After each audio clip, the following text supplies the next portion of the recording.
water filling station na mas Bakit siya naiinitan? Ano siya? open kasi siya. Nilalagay lang doon yung mga belts of water. Yes. And yung, minsan yung sunlight, direct talaga doon. So bakit di siya pwede pa? Dapat makita natin yung pinaka main issue with regarding sa tubig. Kasi kung naiinitan lang, isilong. Parang ganun yung naging problema natin. Kulang din kasi no, minsan late talaga yung deliver din ng people. Mas nakita namin na pag may water station lang, mas nakapadali din yung mga estudyante na buwan ng tubig, iitay yung gusto nila.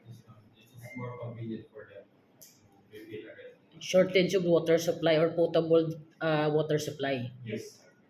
And of course, ma'am, pag may water filling station, mas nakakalis-gastos yung mga trainees. Bagay, nakakalis ng gastos yung And pwede po siya for the long run na talaga po siya. Ibang nakakalis ng gastos yung trainees. Bakit kayo ba pumipili ng water. Kinukuha yata ma'am sa ano nila, sa budget nila. Pero that's why meron nga kayong budget kasi intended talaga yan para sa training nyo. Pagka pwedeng mangyari yun, pero ang mangyayari kasi dyan, yung budget ng training, doon siya ibabawas. Mangyayari parang ganun. Kasi for the students lang eh. Di ba? Yung parang yun yung pinaka-purpose. So doon siya ibabawas sa magiging nyo. So hindi pa rin gaanong makakakuan. Kasi siyempre sisingilin pa rin kayo dyan. Pag sakali. Although malapit na lang siya. Hindi nyo nahihintayin. Malapit lang siya. Pero hindi rin sa part yung makakatipid. Kasi may budget talaga kayo. Tsaka lugi masyado pa ganun ma'am na kasi yung maintenance ng water refilling hindi rin siya basta-basta. Tsaka yung pagbili doon ng isang bultuhan, lagpas 2 milyon talaga yun kapag nag-establish ng sariling ganun. So kapag ganun ang nangyari, hindi lang siya for RTC. Ang mangyayari, ang water refilling na yon ay magsusupply ng tubig para sa buong airbase pag sakali. Hindi siya dapat i-exclusive kasi pag in-exclusive mo din siya, masyado siyang hindi siya cost effective sa totoo lang. Mas maganda siya kung i-open sa lahat para yung mga personnel na iba dito na lang bumili instead na bumili sa labas. So mapapalapit and at the same time medyo makakatulong din sa mga konting expenses ng Air Force pag sakali. And sigurado tayo kung sino ang pagbibintangan natin sa tubig. Pagka may nagka-amoeba, alam natin kung sino ang nag-ooperate ng water refilling. Saka ang trainee, yun ang problema ng trainee. Pagka nagka-amoeba yan, dire-diretso, isang paldahan yan, sunod-sunod. Okay? Pero masyado pa siyang malawak. Kasi ang sinasabi nila dito, may water refilling talaga siya. Water refilling facility. Masyado pa siyang parang malawak na na term. Although pwede naman siya in-house refilling system. Yes. In-house refilling system, number 1, hindi siya magiging cost effective kapag libre lang siya.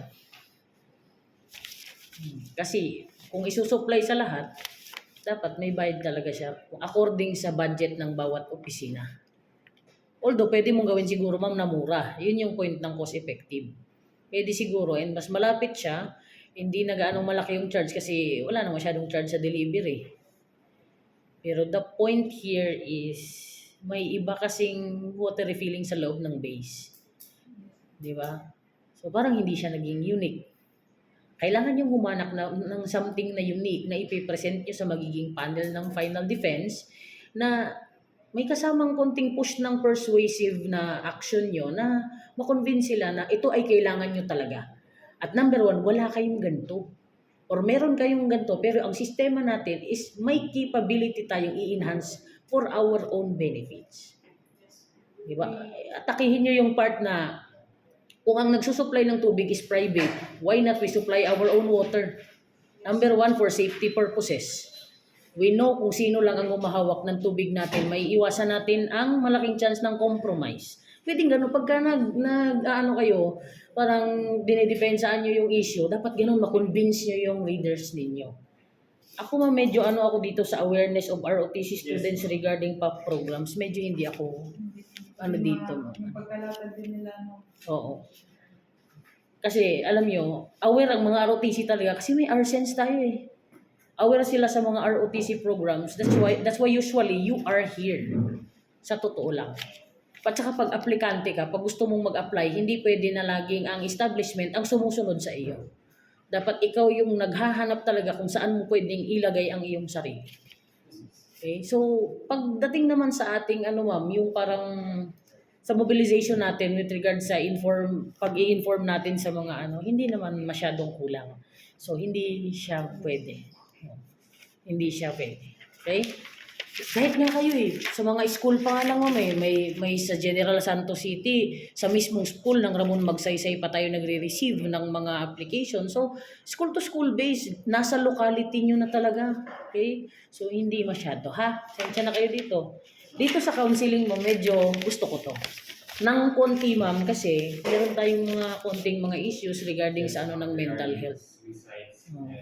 anxiety, and family problems. Yung sa akin lang dito ma'am sa pangatlong establishment of Counseling room. Counseling room kasi yung sinasabi niyo. Mm. Pero dito sa body niyo is Iba. nag-focus kayo sa program, Mm. screening, analysis. Hindi naman siya related sa room. Oh.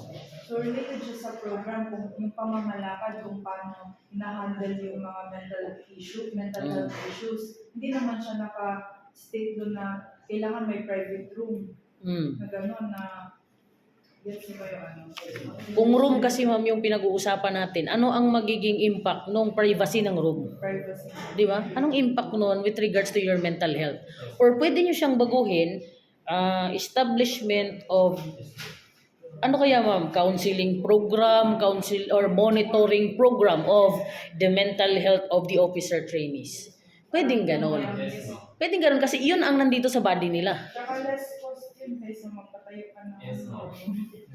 Kasi pag example, ma'am, magkakaroon lang sila ng monitoring sa mental health, pwedeng sa mga ganito natin i-held. Yes. So gagamit lang tayo ng office na readily available na. Pwede yan mo is ang i-propose nyo